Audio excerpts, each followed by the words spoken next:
Melawan petugas saat akan ditangkap seorang tersangka pencuri sepeda motor di kota Medan ditembak oleh tim Reskrim Polsek Medan Sunggal.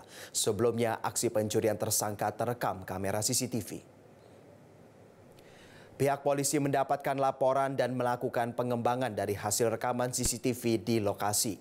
Dari pengembangan tersebut, kepolisian berhasil menangkap pencuri sepeda motor meski sempat mendapatkan perlawanan. Menurut Kapolsek Medan Sunggal Kompol Bambang G. Huta Barat, tersangka berperan sebagai eksekutor utama dalam pencurian sepeda motor ini. Sebelumnya nama tersangka sudah masuk dalam laporan sebanyak 4 kali dengan kasus yang sama.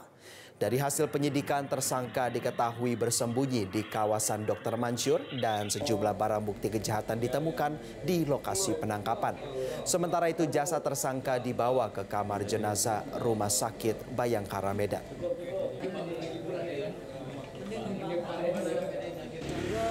Berusaha kabur dengan melukai anggota kami, kemudian diupayakan dikejar oleh anggota kami.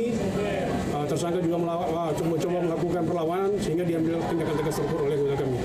Kemudian berdasarkan itu tadi, tindakan tegas terukur tadi, kami membawa ke rumah sakit untuk diberikan perawatan, dan ternyata dinyatakan pada saat sampai di rumah sakit sudah meninggal dunia.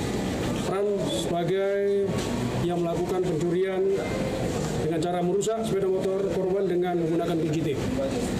Barang bukti dari kejadian ini adalah atau perkara ini adalah satu buah flash disk yang berisikan rekaman CCTV pada saat tersangka dan beberapa temannya melakukan aksi. Jelajahi cara baru mendapatkan informasi. Download Metro TV Extend sekarang.